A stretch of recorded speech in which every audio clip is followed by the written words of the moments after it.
Hey, this is Jon Reed, Diginomica. I have successfully corralled Geoff Scott and Josh Greenbaum. If you want to talk about herding cats, you should see how this goes. How you doing, guys?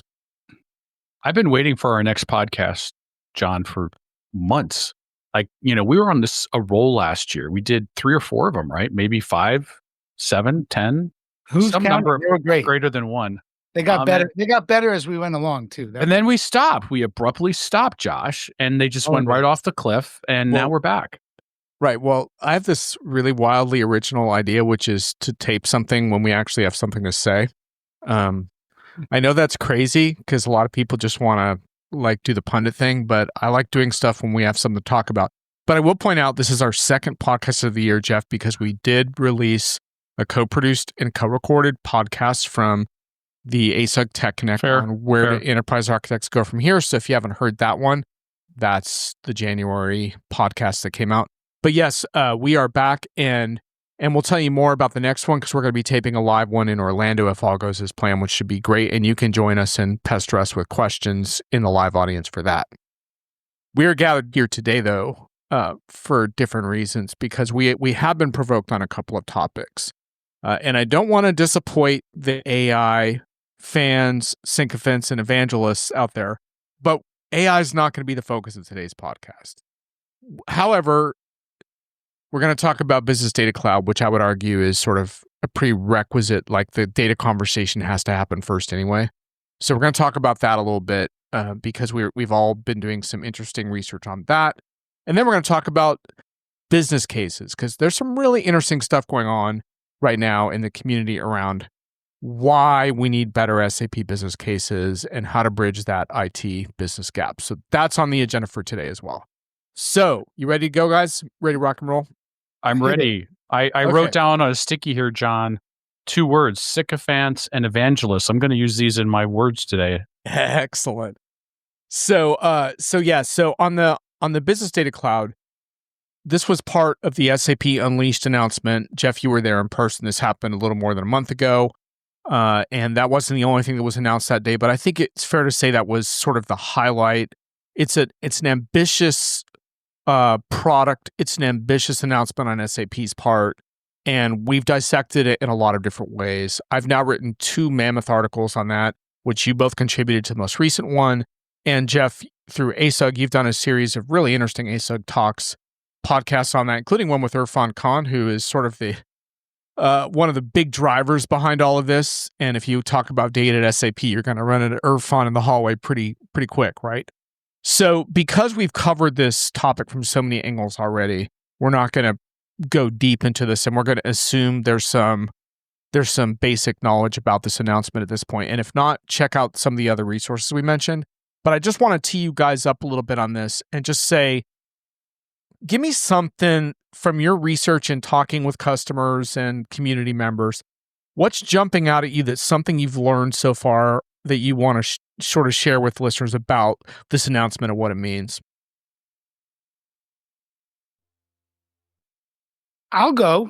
I'll take that. I mean, and this is something we talked about. It was in the piece that you wrote where you quoted me. But I think the thing I don't know the answer to, but I'm working on is how does this all fit into the context of SAP's plans for Business Network and for building out a very strong and capable community of buyers and suppliers around the Ariba products and enabling them to be more successful, because that's a data play too. That's a process play. Inside this announcement is both obviously the BDC data story as well as the Inside apps. And as I said, there's some overlap between what's going on in IBP and planning, what's going on in Taulia with cash management and working capital management. And I'm really interested in what that means to this concept of building a stronger networked economy, because I think more than ever, I'm talking to customers who really want logistics, supply chain, and planning solutions to be as strong as hell, because it's complicated out there right now. And Josh, you gave me some content and posted a longer version on LinkedIn around some preliminary findings you have around some of the licensing questions around some of that in terms of like if you've already invested in working capital management from Talia or supply chain planning through IBP or whatever it is. So you have some tentative answers there, but I guess a lot of that is still getting sorted.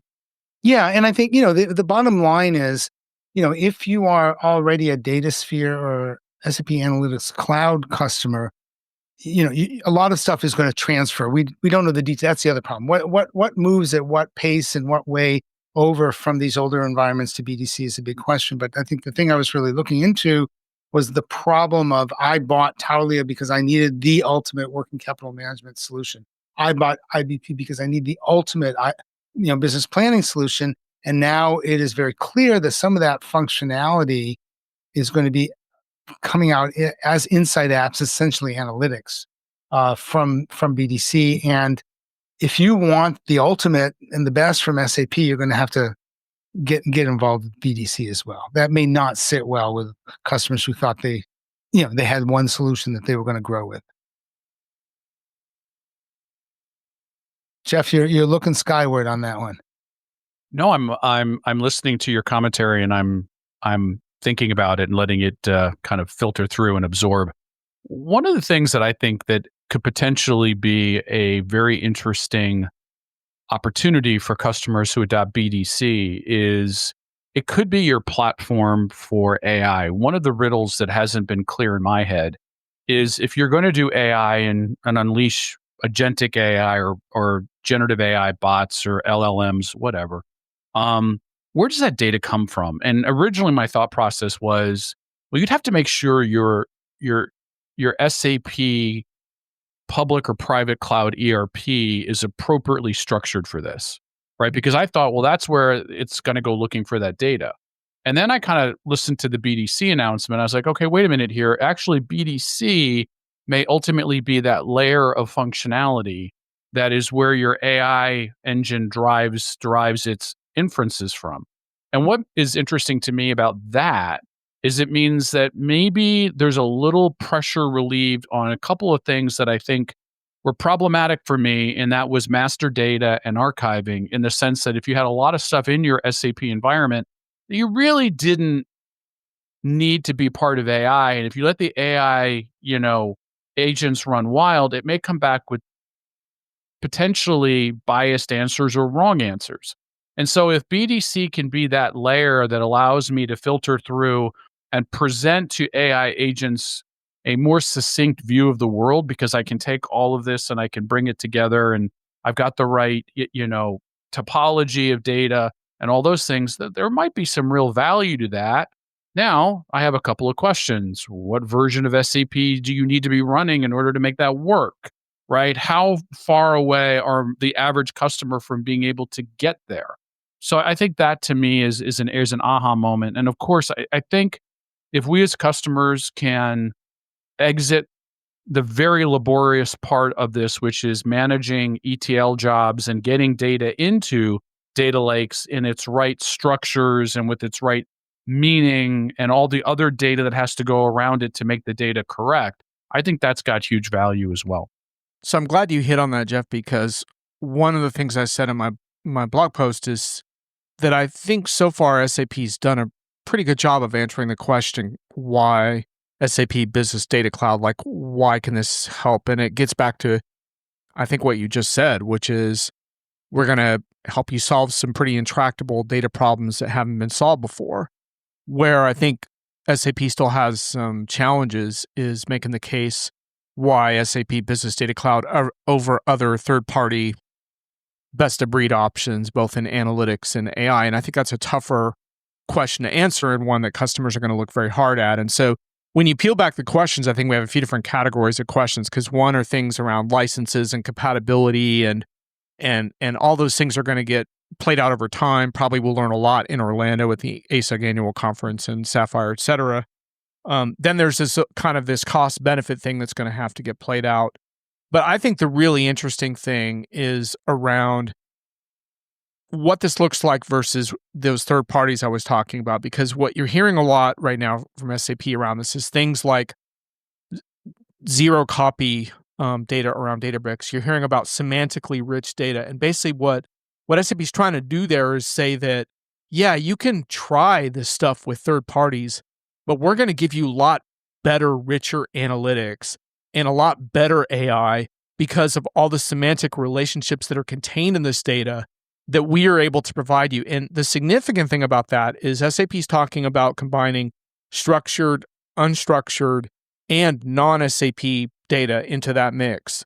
If SAP can do that, that's very interesting, and it will be something to watch because, like I said in my article, like one of the underestimated things here that people don't appreciate is generative AI and LLMs aren't that good with structured, tabular, transactional data formats. And SAP's been working hard on that through their so-called knowledge graph pursuits in their foundation model. Where that adds up to, we're going to find out. But I think that's really interesting for SAP to take on the challenge of saying, you're going to get better analytics through us because of all of that. Now, let's find out, right? Like, because if you don't, then there's a hell of a lot of third parties that have some pretty slick sounding solutions out there that customers are going to also look at. So, John, I think you're spot on. And the two words that you use that I think are really operative here as well is the first word, which is what, which to me means I think every customer should be watching this space from SAP very closely over the next 6 to 9 to 12 months to ask very important questions about, is the promise and the reality in sync? And if it is it worth it for me to make that jump? And that's the first thing I'm interested in, right? Are the words and the actions lining up, right? So can I actually do the things that have been described in the SAP Unleashed, presentations that they've been doing around the world? And then the second thing that you said is cost benefit. And that to me is also incredibly important, being that today I'm spending X for this. Do I get a greater than X benefit if I switch to this platform? These are complicated things. Running your analytics layer over the last decade is a complex exercise. It's got a lot of people involved in it, a lot of technology involved in it. How quickly and seamlessly can you pull those layers out and bring them back together again? And if this is really something that I can bring in and get rid of complexity at some cost, I think this makes a ton of sense. If all it does is get rid of some complexity and add a lot more cost, I think a lot of customers are going to say, thanks, but I got a million other things to do. So let me ask you. Oh, sorry, Josh. Go ahead. I just want to add to that because I want to position this conversation about costs in my own personal way, which is that I'm not that, on the record, I'm not a big fanboy of Gen AI solutions right now. I think they're solving 50-cent problems. I'm more interested in how do you solve $1 million problems. And that's where the examples I just gave when I started, IBP, Taulia, Business Network, these are AI-based functions, absolutely old school, but good old, predictive algorithmic AI that solve $1 million problems and do a hell of a job and actually do it in a pretty competitive way relative to other options, particularly if you stage them on top of a BDC kind of environment where now you really have the more complete data you have for any of these kind of applications, the better. And so I think that if I were looking for cost benefit analysis, I would be parking the Gen AI stuff in a corner and say, that's cool. That's down the road. We need to get started now for whatever reason. But I've got immediate requirements today in my business planning and my working capital management, in my supplier network, whatever, that this data will have a tremendous, benefit for, and I can get that pretty quickly out of it. So I think the real point around investing in something like Business Data Cloud or similar technologies is that it feeds all of the use cases, right? So regardless of whether, people disagree with your Gen AI take or not, like it's going to feed all your analytics cases. It's going to feed your machine learning cases. It's going to feed all of that stuff. Yep. But I'm just being ornery. No, and no, absolutely. And I think, we've had some AI debates before around what SAP is doing there, and we'll get back to those, I'm sure, in future episodes. But for now, I did want to run one thing by you that Irfan Khan said to me, because I use these phrases like semantically rich and zero copy are being used. And I think I really want to drill into them a little bit because I want folks to think about what this actually means and where the value might reside. So let me read you this quote from Irfan, guys, and then you tell me what you think of it. So so we got into this sort of value proposition of what makes Business Data Cloud arguably superior in SAP's mind from an AI context. And Irfan talks about the finance domain in ERP, and if he takes the raw extracts of the accounts receivable data and bursts that out and puts it in some kind of model training environment, then I have to go through the painstaking process of having to reinstate what is an accounts receivable record, who is a supplier, who is the client. I'm already wasting time. So that's sort of the criticism of what that looks like when a third party is going to come in and extract that data. And obviously SAP has a lot of self-interest in putting it that way, but I think that's a fairly accurate description of some of the challenges. So then Khan goes on to say, if you can inherently create a contextual value of the data that's being shared in a zero copy format of these, let's call them primary data products that are already semantically enriched, I'm going to combine those products. Take a total workforce planning example. I've got headcount sitting inside of HR. My financial plan is in finance. If I can bring those data products from those two environments together, I can look at it from a total workforce planning perspective, combining finance and headcount data, and then I share that semantic rich data with a zero copy share format, and machine learning can be conducted on top of that. That's a fundamentally huge differentiation. And notice, Josh, he did not say generative AI, so you don't have to worry about that. He said machine learning, which fits into a lot of your old school scenarios. So what do you think? Is that a good case that Irfan is making there? Personally, I don't think it's differentiating. That's the problem, because that's not all about exclusively SAP data by definition. The value. Yeah, go ahead. No, go ahead, Josh. Finish. No. Just the potential value is that you want the greatest, variety of data. You want the greatest complexity of data in these complex end-to-end processes and those semantics that go with it, and that means non-SAP and SAP data. So right, but this announcement covers that.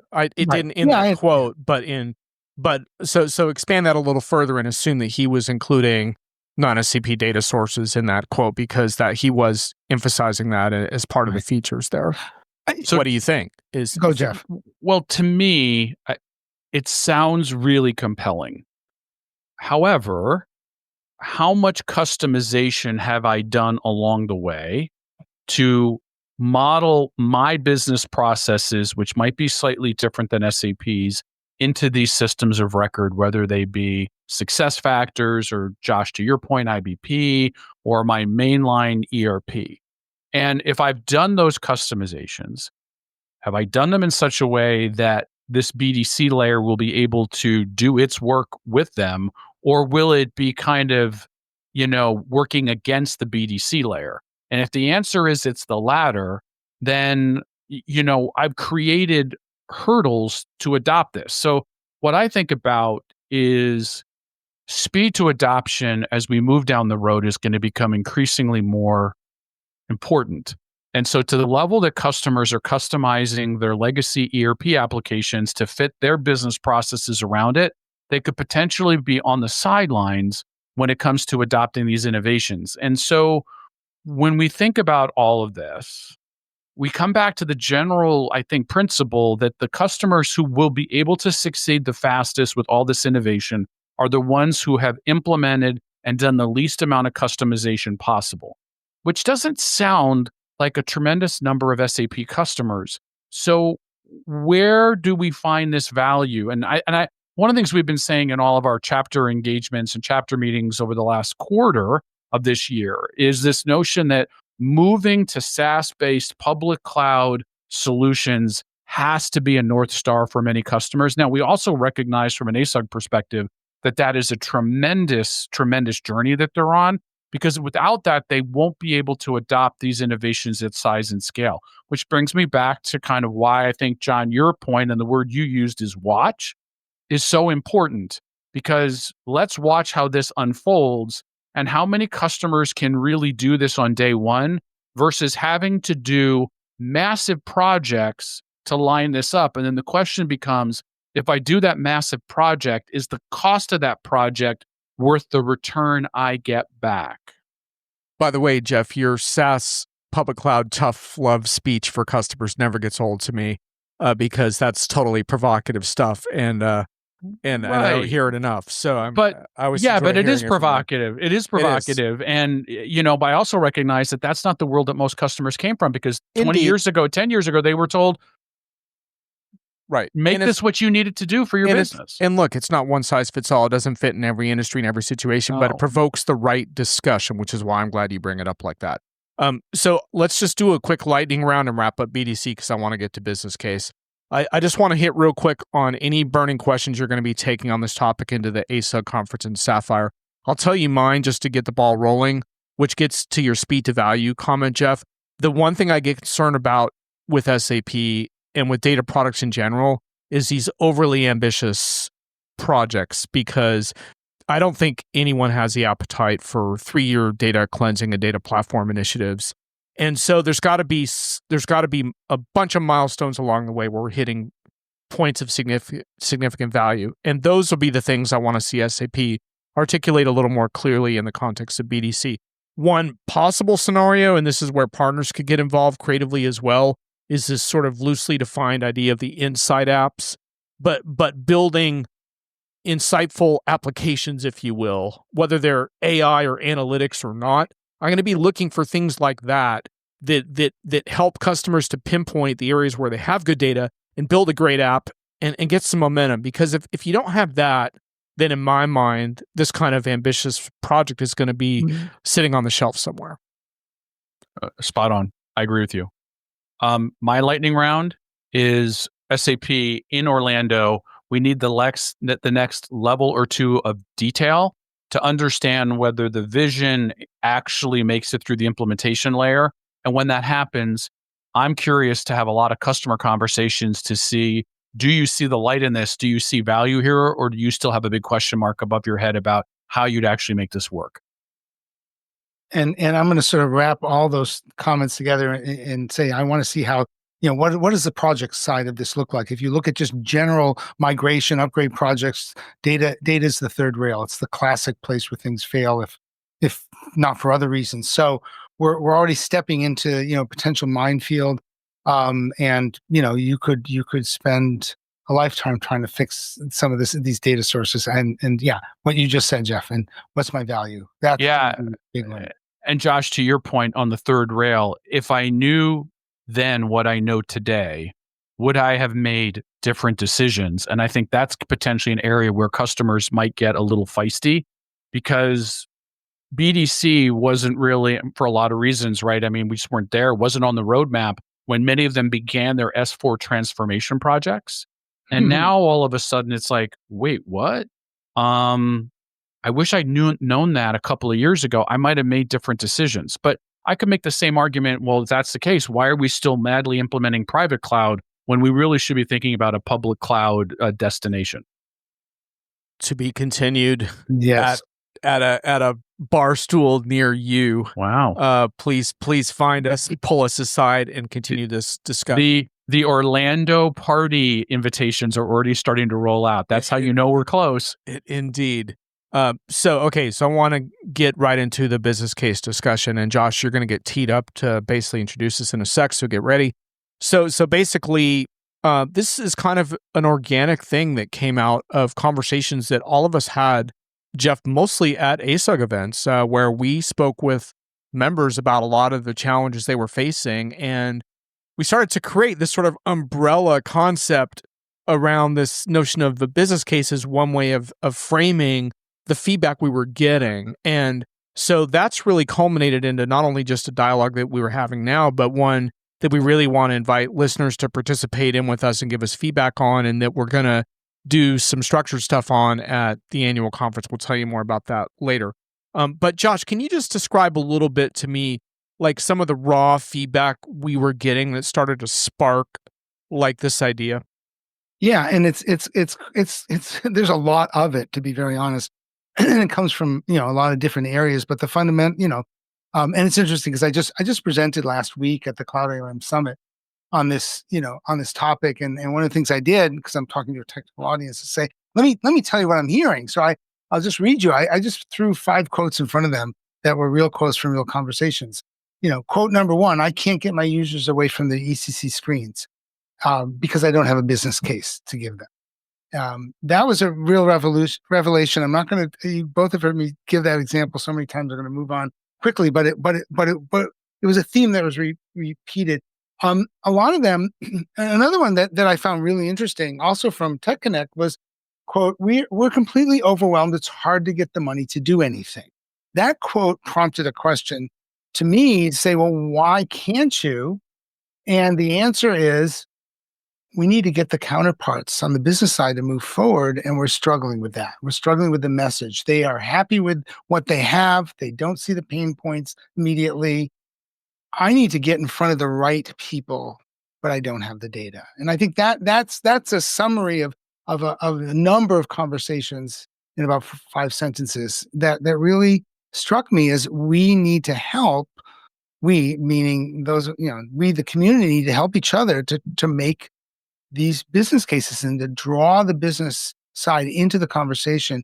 And I think one of the problems is the story about clean core has given the false impression that you don't innovate at the core. And when you don't innovate at the core, the line of business who really knows SAP as a core company more than anything else says, well, okay, I'm looking for innovation on the edge. I've got a whole bunch of best of breed folks to talk to. They're knocking at my door all day long. And so they get distracted by this wrong impression of what clean core gives them. And they, IT is now fighting a two-front war, trying to get budget to do the upgrade, the technical side, and losing the battle for the business side because they can't get the attention of the business. So, Geoff, I want to get to you in a sec, but I want to frame up a couple of things for our listeners here, which I think is interesting. One is that part of the challenge here, I think, is that things are moving so fast now that a collection of static resources on an SAP website that can kind of help you think through this aren't going to be enough. And yes, SAP even does have some value engineering type programs and such, but you have to be at a certain stage in your evolution of a project in order to seek that kind of thing out. And what we're finding is I think a more universal sort of issue around these topics. And it's, for some, it might be something resembling a more classic in-depth business case, but for a lot, I think what they're referring to is sort of an IT business gap. And how do I bridge that? And what's fascinating about that is this even pertains to really hands-on folks like enterprise architects now. And to some degree, I think that's a positive change in how IT people are functioning inside of organizations, because they're really taking to heart that they need to demonstrate business value. But I would also say the pressure is on here because with these end of maintenance deadlines looming for a lot of customers, I think there's a real risk that they're going to undertake a technical migration scenario and then really get caught holding the bag with not being able to really justify the investment made in a way that's compelling. And so that's a lot of what's on my mind. But Geoff, what have you heard? I know you've even heard from some board members on this topic. So what kind of feedback are you getting and how do you make sense of this so far? Yeah, I think that the more it's just about the business case, the harder it is to make that justification, right? It means that the business isn't ready to really grapple with it. I think there's a lot, and I'm an accountant, right? So I grew up with business cases. There's a lot of intangibles here. And so to your point, Jon, I asked a number of board members. One is being asked to create a business case, which means the business, and it's interesting, he's not driving it. The business is starting to ask, so they're curious about it, right? What might this mean? I had another one that I asked. I said, when you did your S4 project, did you have to do a business case? And he said, no, not really. We kind of came to the conclusion we were running multiple ERPs. We'd gone through M&A. The world we were living in was untenable, and we needed to make a change, right? It's like, hey, do I need to write a business case to replace a roof? Well, your business case is the roof is leaking. And we can watch the roof leak on top of all of our product and create damage, or we can just get the roof repaired. I know that's a very contrite example. But I think in many ways, maybe one of the things that the IT team needs to do is have a more impassioned, passionate argument about why modernizing this technology ecosystem is important. I think about the political landscape and that we live in right now, and we're right in the middle of the throes of tariffs as we record this today, right? How many of us knew that the tariff things were going to be a big deal when we started our SAP implementations, right? The more we modernize, the more likely we are going to be able to respond to real world, disruptions in our businesses. We talked about this during COVID, right? that supply chains were holistically unprepared to deal with COVID issues. And we've made these, improvements along the way. I think this is like, why are all of us not running our iPhones until they literally stop working? Like, why are we upgrading our iPhones every couple of years? Why not just wait until literally you cannot run it because the battery is so dead that it only lasts for 5 minutes? But we don't. We've been conditioned to replacing our technology because the technology gets better every single time. Yet when it comes to our SAP implementations, we seem to think that a 30-year useful life is good. It'd be like, you and I sitting around saying, hey, you know what? Let's write our next set of modifications. Let's just do everything that we need to write in COBOL. That's good enough, right? I said a lot there. None of it was remotely helpful. Can I respond to that just quickly? Because there was a really interesting question that came up in the after I did the talk. There was you're not gonna attack me, are you, Josh? No. I'm gonna back you up 100%. Trust me. I can't handle an attack today. Yeah, so there was an Ask Anything question session, and one of the questions came up. And this Cloud ALM Summit was a mix of old school solution manager, ECC, what can I say? I was going to use the word biggest, but that's really unfair. Just so deeply entrenched in that they don't know how to see their way out of it, and new people new to Cloud ALM who want to get moving. And this question came from the audience, and it was really why do I have to use all this business process stuff like Signavio and Lean IX? I just want to run Cloud ALM. I just want to stand up my cloud instance and run it. And my answer to that was very simple. Yeah, when you started with Solution Manager, the whole goal was to stand up an instance and God forbid you touch it ever again. And in fact, that's one of the reasons we're in this disasters. These, people didn't upgrade their systems. They didn't. You were set in stone, literally set in stone. That's not how you run a business today. And, one of the things I was saying is that, when you look at how do you do modern business process management in a cloud ALM or cloud environment, you have three things you're monitoring simultaneously when you look at a process. You're monitoring, did I stage the process correctly in the first place? Did I get it right? If it's tariff, relief or something, did I understand the problem on day one and build a great process? The second thing you're monitoring is that process being used correctly? Is there user error? When I see red in my KPI, is that because somebody screwed up? Or third reason, has the business changed enough that now I need to modernize the process? And that third option is now coming at us, to your point, Geoff, faster and faster. So we want to live in the cloud because we want to get it right the first time, but we also want to get it right the second time. The second time is coming long before we ever anticipated it in a solution manager world. So Josh jumped ahead a little bit in a good way in terms of some of the quote unquote solutions and resources to these problems. And I want to get to that in just a sec, because I think part of why we're interested in this topic is we think there's a whole lot out there for customers that they're simply not taking full advantage of. And the so-called transformation as a service tool set that SAP promised when RISE was announced is starting to materialize a little bit in Josh's view, and that's an interesting part of this topic. I wanted to mention briefly that, Geoff, you keep raising your hand. I'm going to come at this with my CEO hat on, and I'm going to ask a couple things. I know as the CEO of ASUG, sometimes I ask for business cases, and I'm going to ask for business cases for two reasons. Number one, I don't know what you're talking about, and I'm stalling for time so I can, right?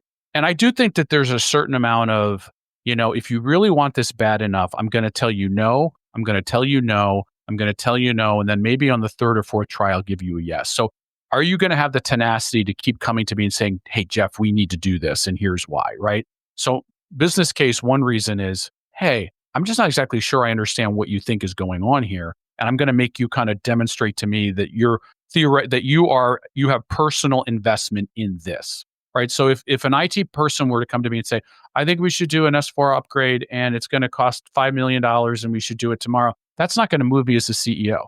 If someone comes to me and says, "Hey, Geoff, we're going to need to spend $5 million to do an S4 upgrade. Here's the things we're going to get for it," that starts the conversation. The second reason why I might ask for a business case is I want to ensure the discipline is in place to make sure that the spend is well researched, that we know what we're doing, we understand the return that's involved. And even if the return is upside down, I might accept that business case because it looks like you've done your homework and you've been able to demonstrate to me that you've got this right.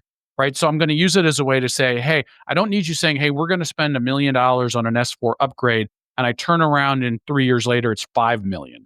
That's not a good discipline. So demonstrate to me you've done your homework, you've dotted your I's, you crossed your T's, and I know what we're in for, and I'll probably green light it. There's so much of what I look for as a CEO are the people who are driving this passionate enough about it that they're going to put their reputations and their personal brand on the line to deliver that business outcome. If they bring that to me because they believe, you got me. I'll probably green light it. And the problem I'm seeing, Geoff, is that a lot of folks that we talked with so far, I think they had the passion, but they didn't necessarily have the clear sense of what the business results were going to look like. And so just for the community and those listening, we're really using business case in sort of an umbrella term because I could see this being used for people, an enterprise architect that wants to talk to their business colleagues in a better way about why their SAP product is going to help them and make a difference in their lives. Or Right. it could be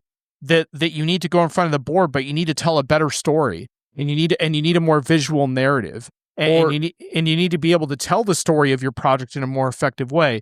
Or it could be that you need to really justify the business benefits of an S/4HANA migration, and that's where the real pressure cooker point is for SAP right now. So we're kind of looking to the community to help us define the different ways that you want us to take this conversation forward. Or John, Yep. I really don't want to do this.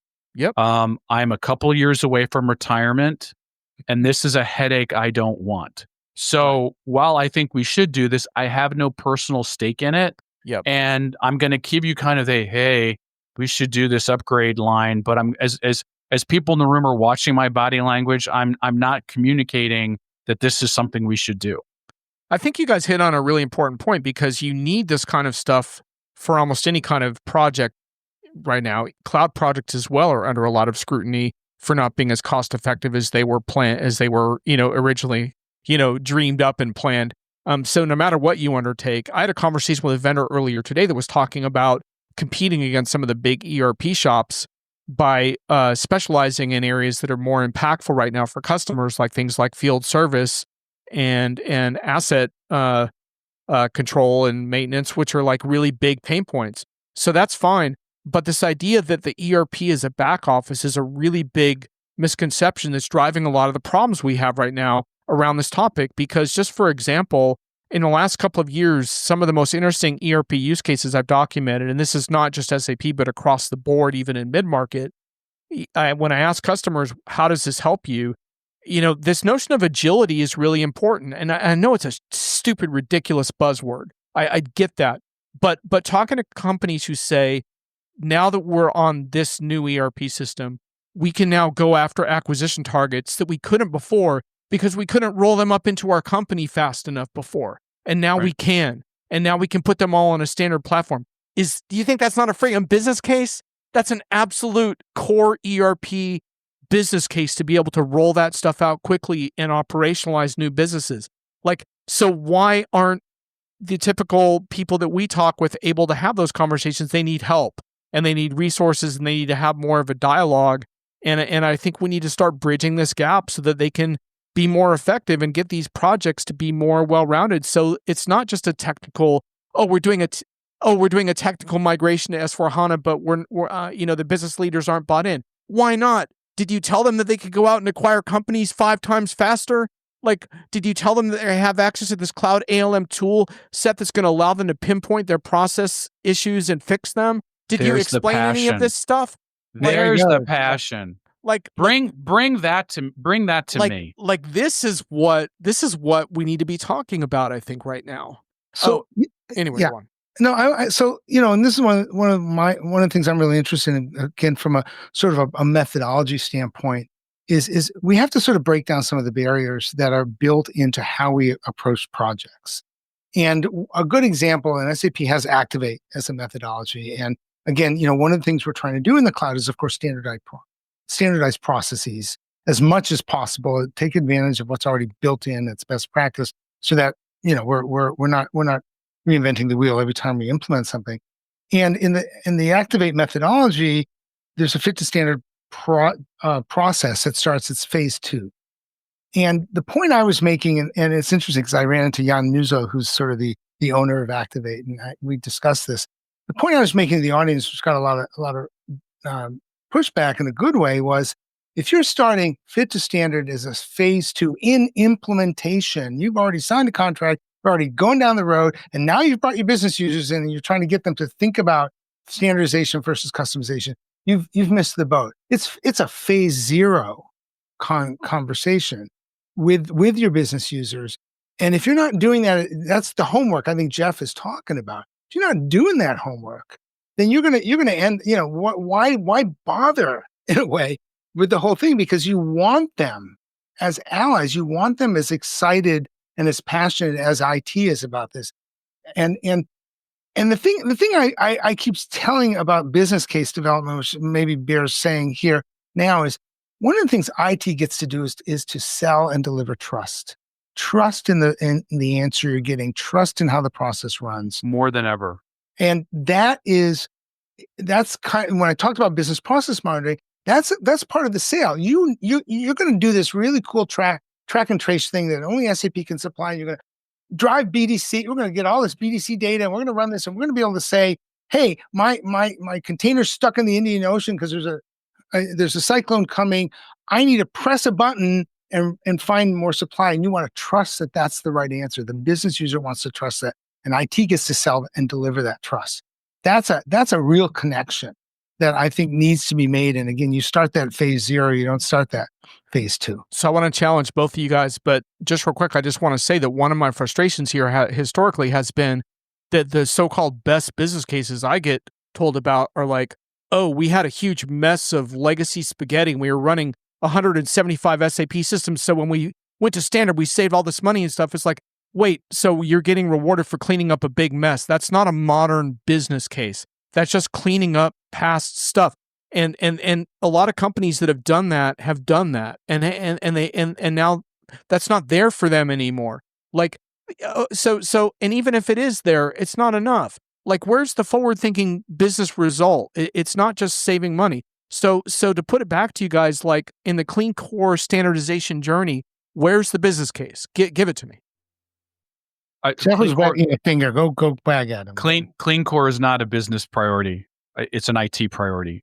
Right. But can it be a business priority? Can it fit in? I think what has to come back, agility. You've talked agility. About this. Okay. Right. I would argue to my business counterparts the notion of agility. Clean core as a CIO is my problem. I need to make sure that my shop is doing things in an efficient way. Just the same thing is true for the plant floor manager. He or she needs to make sure that their plants are operating in an efficient way. I'm not going to come up to a CEO and say, hey, I'm going to do this project because my plants are a mess. Back to your point a few minutes ago, right? Well, how did you get it to be a mess to begin with? You should have never gotten it to be a mess. Exactly. Right? What I need to argue as a CIO is agility, right? Hey, look, our business dynamics have changed. Our competitors have changed. And will continue to change. Yeah. And will continue to change. And in order to remain competitive, here are the steps we need to take with technology. We know we live in a technology-enabled world. Everything is about technology, right? We know that we need to think about AI in the future. We know we need to think about these new models. If we are not innovating along these lines, we are not competitive. That's where I would start. Clean core, Clean core is a how, it's not a why. And I think one of the things IT gets to do, and as an ally, and I want this allyship to happen because I think that's how we solve this problem. We bring the two sides of passion in. Is if you look at it, again going back to this idea of trust and trust as a service, IT gets to sit in front of the business and say, okay, here's the business process you want. Let me show you where the potential bottlenecks are. You may not understand that if you're doing track and trace, you've got event updates on shipment documentation that you better get right, or you're just going to not know where things are. You're going to have to understand, how to track, how to update the tracking. You're going to have to real time logistics connections. I'm going to be there to monitor those bottlenecks. I'm going to create those connections. I'm going to be the guy who makes sure that this stuff gets done. Because you might not, you just want to press a button. Great, press that button, knowing that we got your back. But I need you to be in the room with me to look at the CEO and say, hey, let's get going. And let's get going now. I did an interview that I'm writing up now with a CIO. It's not an SAP project, but it's the same kind of stuff. And I was pressing him on this topic of how are you justifying your value? And he said to me, my CFO is my happiest customer. And I thought, here's someone who gets it. Here's someone who gets it. You're only as happy as your CEO. Yeah, is that your it? CFO? I mean, Your CFO, if you're solving your CFO's problems with technology, well, that sounds pretty good to me. That's one stakeholder. There's an immense, opportunity here. I think that the AI, the generative AI, the agentic AI, these things have tremendous opportunity. You are not going to unlock that opportunity with legacy systems, right? I've thought about one of my nemesis for my entire CIO career has been the AS400, right? Yeah. This machine that lasted forever. And everywhere present tense. It's present tense. It's still there. Oh my God. I used to go, walking. Oh, how many AS400s do we have? And, then my heart would slowly deflate, right? Because I'd be like, oh goodness, right? But, that's not a platform that's going to lend itself to this whole view. Like we spent the first part of our conversation today talking about BDC, right? Talking about a future of AI, semantic layers, right? Zero data copy.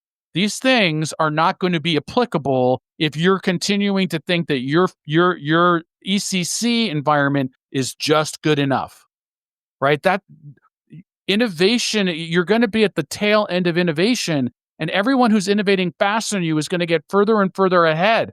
That's the business case. Yep. All right. So there's the passion. There you go. Yeah, no, I like this. So I'm going to propose. I don't know how you translate into a Word doc, but we can try. Yeah, maybe all caps. I don't think Copilot's going to be able to help us.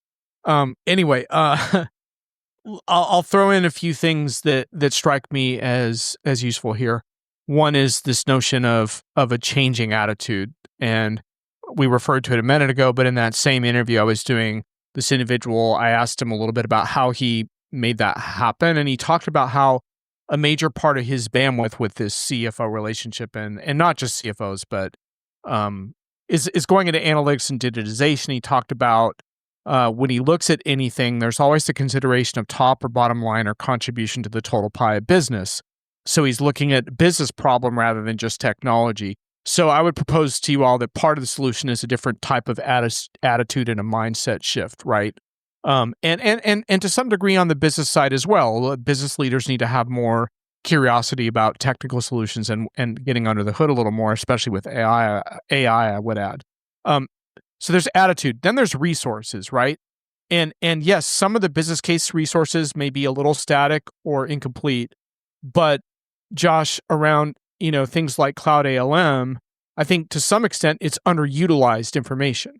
So to some extent, the resource problem is really, I think, a collective problem that we can solve, Geoff, in collaboration with ASUG and SAP to get the stuff that is available out there more invisible and engaging community members around those resources. So that's number 2. And I think number 3 is sort of access to innovation and different innovation strategies. And I hope we can pick up all 3 topics at Sapphire and ASUG Annual Conference. But what do you think?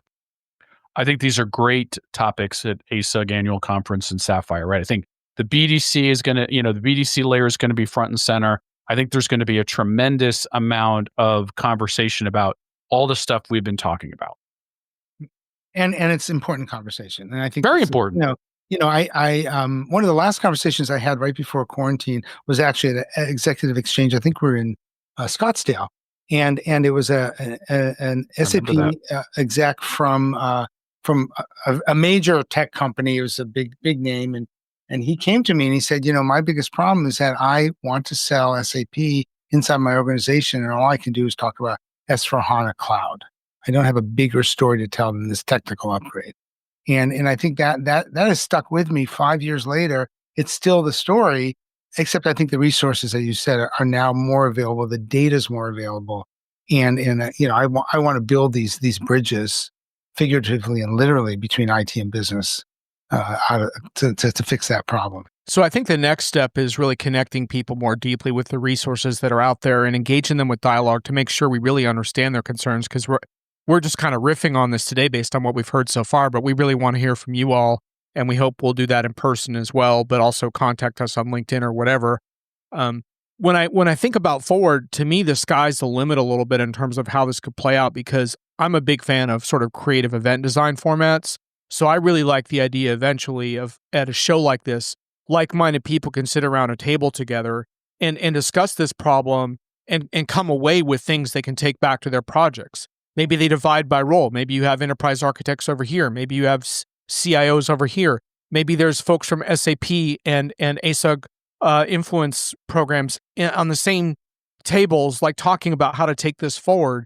Because to me, we're not doing enough actioning around this. And so hopefully down the road we can do that, because to me, if you can really take that and not just leave with some ideas, but with some real bullet points like, hey, I learned this at this show. Like, I think we need to up the ante here, because I think, Geoff, I think you described the environment really correctly with this whole tariffs thing as just one example of the volatility of today's business climate. And I think we need to raise our game.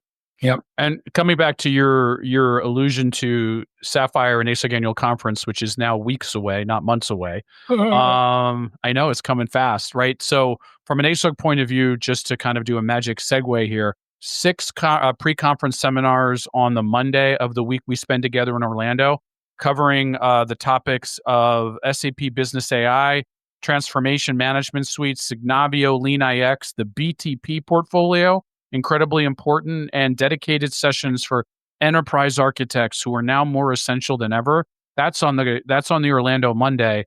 And then the next 2 days are obviously the co-produced program between SAP and ASUG. ASUG is going back to the 3rd floor this year, the first time in a post-COVID environment. We'll have over 100 sessions on the 3rd floor, which will feel very reminiscent of the pre-COVID Sapphire. And those sessions are going to range from customer stories with real-world experiences. Back are the SAP roadmaps, interactive sections with product experts, as well as, conversations with the 3 of us, where we're going to be recording a podcast. So I think you're going to see, again, more on Signavio, more on Lean IX, more on BTP, more on BDC, Rise, Grow. I'm going to throw all of the acronyms in a very short period of time, which, John, to your point a few minutes ago, I think it's more important than ever for us to come together and have these conversations and learn from each other and listen to each other and determine how do we want to move forward in what is really a vastly more complicated geopolitical climate. Yep.